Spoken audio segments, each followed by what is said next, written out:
अस्सलाम वालेकुम guys, welcome to bike में पीके। आज हम कंपैरिजन करेंगे Honda C G125 special edition का यामाहा YB125Z DX के साथ। यामाहा YB125Z DX अभी थोड़ा टाइम पहले ही लॉन्च हुआ है, जबकि होंडा सी G125 SE को थोड़ा सा टाइम हो गया लॉन्च हुए हुए। आज हम इसका जो कंपैरिजन करेंगे उसमें हम बात करेंगे इनकी प्राइजेस के बारे में, उसके अलावा इन दोनों के जो फीचर्स हैं उनको कंपेयर करेंगे। उसके अलावा आपको यामाहा YB125Z DX लेना चाहिए या फिर CG125 SE लेना चाहिए, उसके बारे में भी बात करेंगे। तो बिना टाइम वेस्ट किए अपनी बाइक की वीडियो को स्टार्ट कर लेते हैं। सो गाइस, सबसे पहले होंडा की बात कर लेते हैं। तो होंडा CG125 SE के अंदर आपको स्पीड RPM और स्पीडोमीटर मिलेगा। असेंबलीज में राइट साइड के ऊपर सेल्फ स्टार्ट है, लेफ्ट साइड के ऊपर headlight high low, headlight on off, indicators left right और हॉर्न अवेलेबल है बाइक के अंदर। इसके बाद अगर YBZ की बात कर ली जाए तो YBZ DX के अंदर RPM, speedometer, fuel gauge, trip meter और गियर इंडिकेटर भी अवेलेबल है। इस बाइक के अंदर मीटर में तमाम फीचर्स हैं। असेंबलीज में राइट साइड के ऊपर आपको मिलेगा हेडलाइट ऑन ऑफ और सेल्फ स्टार्ट। लेफ्ट साइड की बात कर लीजिए तो लेफ्ट साइड के ऊपर बाइक के अंदर हेडलाइट हाई लो है, इंडिकेटर्स लेफ्ट राइट है और हॉर्न बाइक के अंदर अवेलेबल है। अब अगर होंडा की हेडलाइट की बात कर लीजिए तो इस बाइक की जो हेडलाइट है उसके अंदर आपको सिंपल बल्ब मिल जाएगा।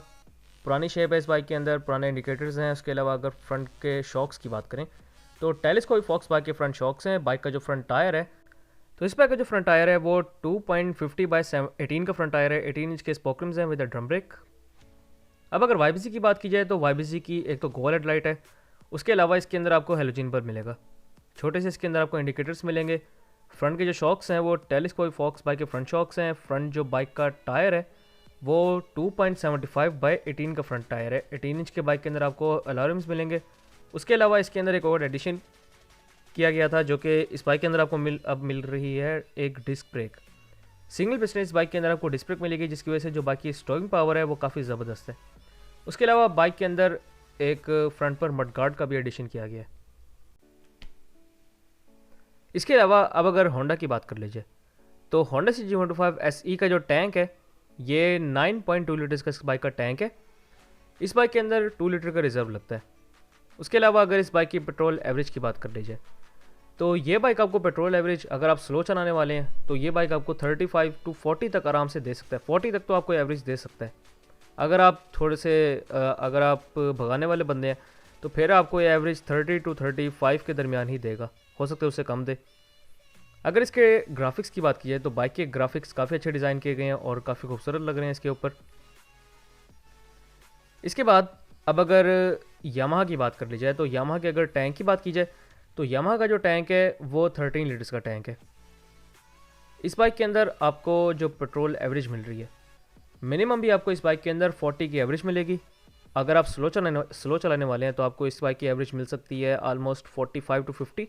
अगर आप तेज़ भगाते हैं, स्लो नहीं चलाते, तो आपको 40 तक या 38 to 40 तक आपको इसकी एवरेज मिल सकती है आराम से। सीट इस बाइक की बहुत ज़बरदस्त है, काफ़ी सॉफ्ट सीट है। अब अगर इंजन की बात कर ली जाए तो होंडा का जो इंजन है वो 4 stroke single cylinder overhead valve engine है। इस बाइक की डिस्प्लेसमेंट 124.1 क्यूबिक सेंटीमीटर है। बोर इस बाइक का 56.5 mm, स्ट्रोक इस बाइक का 49.5 mm।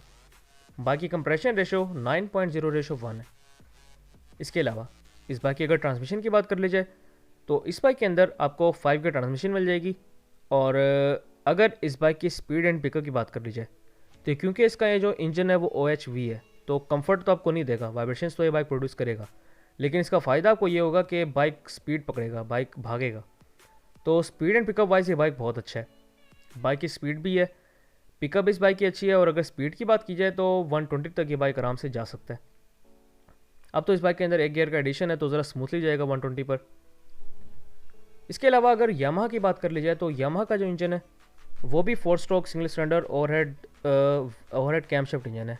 उसका या जो होंडा का इंजन है वो OHV था, जबकि इसका जो इंजन है वो OHC है। ओवरहेड कैमशाफ्ट इंजन का फ़ायदा ये है कि आपको कंफर्ट तो ज़बरदस्त मिलती है, लेकिन आपको जो स्पीड है उसमें मार खानी पड़ती है। स्पीड आपको इतनी ज़बरदस्त नहीं मिलती इसके अंदर। इसके अलावा अगर इस बाइक के बोर एंड स्ट्रोक की बात की जाए तो 54 mm ही इस बाइक का बोर है और 54 mm ही इस बाइक का स्ट्रोक है। Compression ratio 10.0:1। इस बाइक के अंदर आपको सेल्फ स्टार्ट और किक स्टार्ट दोनों मिल जाएंगे। इस बाइक के अंदर जो कार्बोरेटर है वो बटरफ्लाई कार्बोरेटर है, जबकि आपको जो होंडा के अंदर कार्बोरेटर मिल रहा है वो सिंपल कार्बोरेटर है। और उसके अलावा अब बात करते हैं होंडा की। तो होंडा की बैक साइड पर आ जाए तो होंडा के अंदर आपको जो चेन कवर है वो काफ़ी ज़बरदस्त क्वालिटी का चेन कवर मिल रहा है। फुल चेन कवर है इस बाइक के अंदर। बैक जो इसके शॉक्स हैं वो स्विंग आर्म शॉक्स हैं। और अगर इस बाइक के बैक टायर की बात कर लीजिए तो इस बाइक का जो बैक टायर है वो 2.75/18 का बैक टायर है। सॉरी 17 का बैक टायर है। 17 इंच के बाइक के अंदर आपको स्पोक रिम्स मिलेंगे। और उसके अलावा अगर इसकी ब्रेकिंग की बात की जाए तो बैक पर इसके अंदर ड्रम ब्रेक है। बैक लाइट आप इसकी देख सकते हैं, बैक लाइट भी इस बाइक की पुरानी वाली है। उसके अलावा सिंपल बल्ब है बैक लाइट के अंदर, आपको एलईडीज़ नहीं मिलेंगे इसके अंदर। और बैक जो मड गार्ड है वो मेटल का मड गार्ड है इस बाइक के अंदर। अगर इस बाइक के सिलेंसर की बात की जाए तो ब्लैक पाउडर कोटेड इस बाइक का सिलेंसर है और इसके ऊपर आपको क्रोम प्लेट इंस्टॉल मिलेगी। अब अगर यामाहा की बात कर ली जाए तो यामाहा के अंदर भी आपको फुल चेन कवर मिलेगा जो कि ब्लैक पाउडर कोटेड है और काफ़ी खूबसूरत लग रहा है इसके अंदर। इसकी भी क्वालिटी काफ़ी अच्छी है। अगर इसके शॉक्स की बात की जाए तो स्विंग आर्म इस बाइक के अंदर आपको एडजस्टेबल शॉक्स मिलेंगे।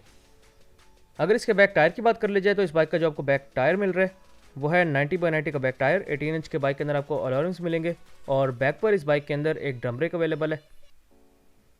उसके अलावा अगर इसके सिलेंसर की बात कर ली जाए तो इस बाइक का जो सिलेंसर है वो भी ब्लैक पाउडर कोटेड सिलेंसर है। साउंड में दोनों का काफ़ी ज़्यादा डिफरेंस है। यामाहा के अंदर भी आपको सिलेंसर के ऊपर क्रोम प्लेट इंस्टॉल मिलेगी, लेकिन अगर साउंड की बात की जाए तो साउंड का डिफरेंस दोनों बाइक के अंदर ज़्यादा है। अब अगर बैकलाइट की बात कर ली जाए तो यामाहा की बैकलाइट के अंदर भी आपको सिंपल बल्ब मिलेगा और इसका जो बैक मड गार्ड है वो हार्ड प्लास्टिक का बैक मड गार्ड है।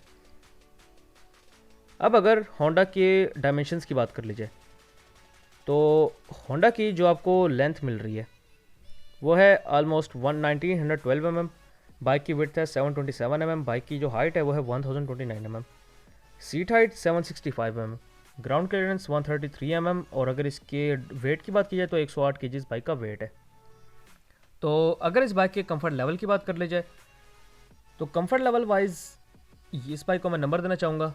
इस बाइक को मैं नंबर दूंगा 7/10, क्योंकि इस बाइक के अंदर आपको OHV इंजन मिल रहा है जो कि वाइब्रेशंस प्रोड्यूस करता है। और उसके अलावा जो इसके शॉक्स हैं वो भी इतने ज़बरदस्त नहीं हैं और इसी वजह से बाइक उतना कंफर्टेबल आपको फील नहीं होता जितना आपको अगर आप इसके कंपेटिटर के साथ इसको कंपेयर करेंगे जो कि YBZ है। अगर आप इसको उसके साथ कंपेयर करें तो उस हिसाब से कंफर्ट वाइज ये बहुत डाउन है। इसके अलावा अगर कंफर्ट लेवल के अलावा बात की जाए तो कंफर्ट लेवल के बाद पेंट एंड बिल्ड क्वालिटी की बात कर लेते हैं। तो बाइक की पेंट और बिल्ड क्वालिटी बहुत अच्छी बनाई गई है। टायर्स एंड ब्रेक की बात की जाए तो बाइक के टायर्स सही हैं। ब्रेकिंग इस बाइक की थोड़ी सी अच्छी है सिंपल 1 to 5 से। अगर इसके गेयर बॉक्स की बात की जाए तो गेयर बॉक्स बटर स्मूथ तो नहीं है लेकिन फिर भी थोड़ा सा स्मूथ है। और अगर इसके सीटिंग पोस्चर की बात की जाए तो इस बाइक का सीटिंग पोस्चर भी सही है, आपको थकान फील नहीं होती, सिर्फ इसकी जो वाइब्रेशंस हैं वो आपको थका देती हैं। अगर इसके पार्ट्स अवेलेबिलिटी की बात कर ली जाए तो इसके पार्ट्स नहीं मिलेंगे तो फिर किसके पार्ट्स मिलेंगे। इस बाइक के पार्ट्स आपको हर जगह से मिल जाते हैं, कोई मसला ही कोई नहीं। उसके अलावा अगर मैकेनिक्स की बात कर ली जाए तो बाइक के मैकेनिक्स भी अवेलेबल हैं, आपको कोई मसला नहीं होता मैकेनिक्स का भी। अगर लास्ट में इसकी प्राइस की बात की जाए तो मैं आपको इस बाइक की प्राइस बता देता हूँ। इस बाइक की जो आपको लेटेस्ट प्राइस मिल रही है वो है 1,56,900 रुपीज़। अगर आपको उर्दू में बताऊँ तो 1,56,900 रुपये इस बाइक की लेटेस्ट प्राइस चल रही है। 2020 दिसंबर के अंदर इस बाइक की ये प्राइस है। अब बात करते हैं अपने सेकंड बाइक की जो कि है यामाहा।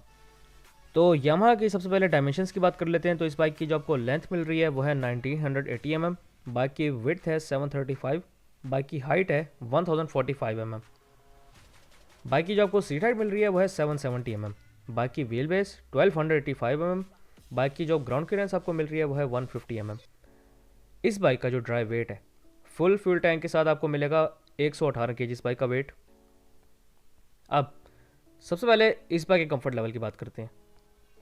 तो कंफर्ट लेवल में इस बाइक को मैं 10/10 देना चाहूँगा नंबर, क्योंकि इस बाइक के अंदर आपको जो इंजन है वो ओवरहेड कैमशाफ्ट मिल रहा है जिसके साथ इस बाइक के अंदर बैलेंसर इंस्टॉल्ड है। तो बैलेंसर और ओवरहेड कैमशाफ्ट इंजन का फ़ायदा आपको ये हो रहा है कि जो बाइक है वो बटर स्मूथ है आपका। उसके अलावा शॉक्स इसके अंदर बहुत अच्छा काम करते हैं। इस बाइक के शॉक्स भी काफ़ी अच्छे हैं, तो आप 60-70 पे बहुत कंफर्टेबल रहते हैं इस बाइक के अंदर। पेंट एंड बिल्ड क्वालिटी की अगर बात कर ली जाए तो बाइक की पेंट और बिल्ड क्वालिटी बहुत अच्छी बनाई गई है। टायर्स एंड ब्रेक्स की बात की जाए तो बाइक के टायर्स भी अच्छे हैं और ब्रेकिंग भी, क्योंकि डिस्क ब्रेक का एडिशन हुआ है तो ब्रेकिंग भी पहले से ज़्यादा अच्छी हो गई है। गियर बॉक्स की बात की जाए तो इसका बटर स्मूथ गियर बॉक्स है। सीटिंग पोस्चर इस बाइक का सही है, आपको थकान फील नहीं होती लॉन्ग पर। उसके अलावा अगर पार्ट्स अवेलेबिलिटी की बात कर ली जाए तो पार्ट्स अवेलेबिलिटी का थोड़ा सा इशू है, माइनर सा। वो भी अगर आप किसी छोटे शहर से ताल्लुक़ रखते हैं तो आपको होगा, बड़े शहरों में जैसे कि लाहौर, कराची, मुल्तान वगैरह यहाँ नहीं होता। अगर मैकेनिक्स की बात कर ली जाए तो मैकेनिक्स भी इस बाइक के आपको अवेलेबल मिलेंगे। इस बाइक की अगर रोड अट्रैक्शन की बात की जाए तो रोड अट्रैक्शन इस बाइक की है, अभी भी है। अब लास्ट पे करते हैं प्राइस की बात। तो इस बाइक की जो अब आपको प्राइस मिल रही है 2020 दिसंबर के अंदर, वो है 1,69,500 रुपीज़। तो ये तो थी इन दोनों बाइक्स की फ़ीचर्स। अब बात करते हैं कि आपको कौन सा बाइक लेना चाहिए। सबसे पहले आप प्राइस डिफरेंस देख लें। 1,56,900 रुपीज़ प्राइस थी CG125 SE की, और आपको इससे थोड़ी सी ज़्यादा प्राइस के अंदर 1,69,500 रुपीज़ के अंदर आपको YB125Z DX मिल रहा है। तो मेरे ख्याल में तो अगर आपके पास पैसे हैं, अगर आप अफोर्ड कर सकते हैं, तो मेरे ख्याल में थोड़े से पैसे आप ज़्यादा डाल के YB125Z DX ले लें। इसका फ़ायदा ये है कि आपको थोड़े से ज़्यादा पैसों में अच्छी कंफर्ट मिल जाएगी, अच्छी पेट्रोल एवरेज मिल जाएगी। स्पीड वाइज भी इतना गया गुजरा नहीं है ये बाइक, स्पीड भी इस बाइक की अच्छी है, ब्रेकिंग में बहुत ज़बरदस्त है, रोड ग्रिप बाइक की बहुत अच्छी है, स्टाइल बाइक का बहुत अच्छा है, और सीट बाइक की जो है वो ख़ास तौर पे वो बड़ी नरम है, स्मूथ, और उसके बाद लॉन्ग पर आपको मसला नहीं होगा कहीं भी। तो ये कुछ वजूहत है जिसकी वजह से मैं समझता हूँ कि अगर आप लेना चाहते हैं तो आप YB125Z DX लें। तो ये थी मेरी आज की वीडियो। इंशाल्लाह नेक्स्ट वीडियो के अंदर मुलाकात हुई, तब तक के लिए स्टे ब्लेस्ड, अल्लाह हाफिज़।